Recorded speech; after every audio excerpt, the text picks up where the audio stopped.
हमारे बचपन में जब हम बहुत छोटे से थे, जब हमने होश संभाला, होश संभालने के पहले ही हमने एक दृश्य देखा।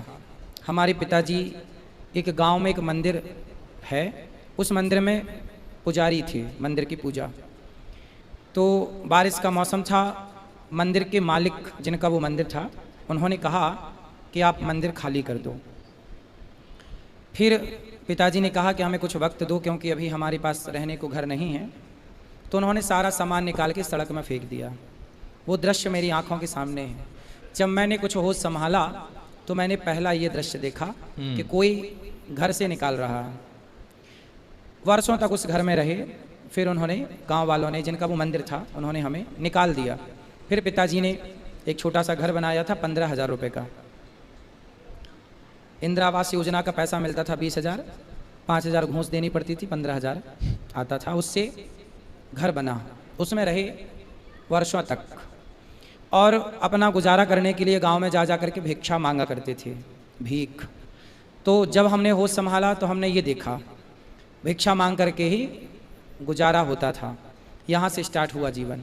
गैया चराने जाते थे, गाय को चारा लाते थे, लेकिन पूजा करने का और गीता पढ़ने का, अच्छी धार्मिक पुस्तकें पढ़ने का बड़ा शौक़ था, अच्छी लगती थी।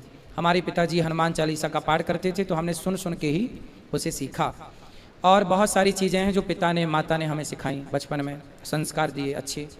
उस अच्छी बातों के बल पर, ठीक, उस अच्छी बातों के बल पर सब चलता रहा। और उसी राह पर चलते चलते चलते फिर 2006 में पढ़ने के लिए हम वृंदावन आए। अच्छा। और पढ़ करके 2007 में सबसे पहली बार भागवत गांव में की। हमारा गांव जबलपुर के पास, छोटा सा सिहोरा के पास, मझौली रोड में रेवझा है, मध्य प्रदेश जी। वहाँ ने भागवत की 7 में, 2007 में। अच्छा, 2007 मई के महीने में। फिर 8 में फिर भागवत गांव में, फिर 9 में, फिर ऐसे 3 साल तक, 1 साल में एक बार भागवत होती थी। फिर धीरे धीरे लोगों को अच्छी लगी तो लोगों ने बुलाना स्टार्ट किया, पढ़ाई जारी रही। फिर हम यहाँ से अयोध्या जी पढ़ने गए वृंदावन के बाद, राम कथा का वहाँ स्वाध्याय किए।